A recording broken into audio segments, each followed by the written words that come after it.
পাখিটা অনেকেই চেনেন। দেখতে পাচ্ছেন এই পাখিটা হচ্ছে আমরা যেটাকে গাছকোরাল পাখি হিসাবে চিনি।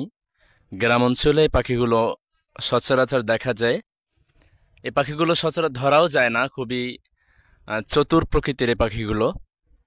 হাতের পা নখগুলো দেখতে পাচ্ছেন অনেক ধারালো। ঠোঁট তো জানেন কতটা ধারালো হতে পারে। পাখিগুলো অনেক সুন্দর, প্রকৃতির সাথে পাখিগুলো মিশে যায়। আমি এটাকে ধরে রাখবো না, এটাকে ছেড়েই দিব। এটাকে রেখে দেওয়াটা ঠিক হবে না। যারা কাছ থেকে এদেরকে কখনো দেখেন নাই তাদের জন্য আজকে আমার এই ভিডিওটি। দেখুন, অসাধারণ তাই না? মাশাআল্লাহ, আল্লাহ সুবহানাহু ওয়া তাআলার কত সুন্দর সৃষ্টি।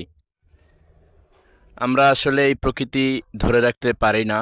আমরা এই পাখিগুলোকে হত্যা করে ফেলি অনেক সময় নিজেদের অজান্তে। আমাদের সকলের উচিত এদেরকে এদের নিরাপদ স্থানে রাখা।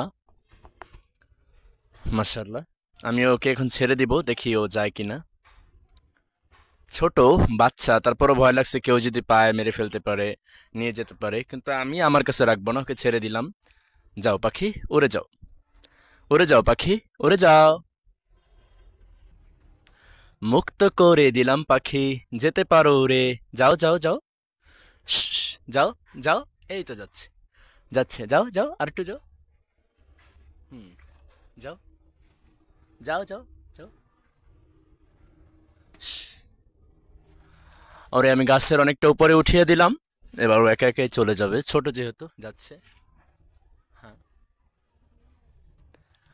তো বন্ধুরা ভালো থাকবেন। ভিডিওটি ভালো লাগলে অবশ্যই শেয়ার করে দিবেন। আসসালামু আলাইকুম ওয়া রাহমাতুল্লাহি ওয়া বারাকাতুহু।